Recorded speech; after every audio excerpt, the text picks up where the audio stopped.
ፍቅርን የተማርነው በቲዮሪ አይደለም፣ ክርስቶስ በተግባር አሳይቶናል።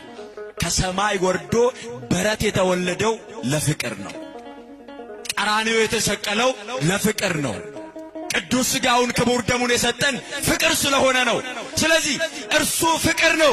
ከእርሱ ተምረን እኛም ደግሞ የሥጋ ሥራ የሆነውን ጥላቻን፣ ኃጢአትን፣ ቂምና በቀልን የዚህን ዓለም ሥራ ሁሉ ትተን የመንፈስ ፍሬ ወደ ሆነው ወደ ፍቅር መሻገር አለብን።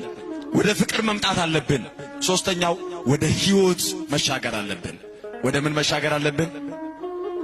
ጌታችን ኢየሱስ ክርስቶስ በዚህ በዮሐንስ ወንጌል ምዕራፍ 5 ቁጥር 24 ላይ እንደዚህ ያለ፣ እውነት እውነት እላችኋለሁ።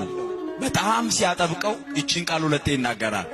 እውነት እውነት እላችኋለሁ፣ ቃሌን የሚሰማ የላከኝንም የሚያምን የዘላለም ሕይወት አለው፣ ከሞትም ወደ ሕይወት ተሻገረ እንጂ ወደ ፍርድ አይመጣም ይላል።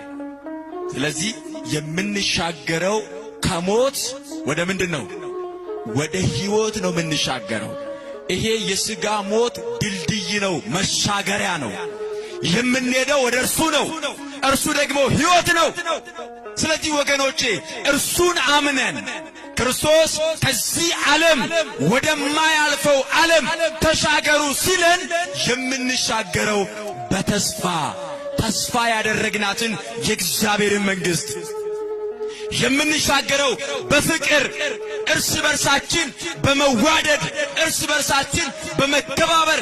ምክንያቱም ወንድሙን እየጠላ እግዚአብሔርን እወዳለሁ ማለት ማስመሰል ነው፣ ውሸታምነት ነው። እግዚአብሔርን መውደዳችን የሚገለጠው ወንድሞቻችንን በመውደድ ነው። ስለዚህ በፍቅር መሻገር አለብን፣ በሕይወት መሻገር አለብን። ክርስትናውን በሕይወት በመኖር በተግባር በማሳየት እንደ እግዚአብሔር ፍቃድ ለመኖር በጾም በጸሎት በመትጋት በዚህ መንገድ ነው መሻገር የሚቻለው። እንደዚህ ሆነ እንድንሻገር እግዚአብሔር ሁላችንን ይርዳን።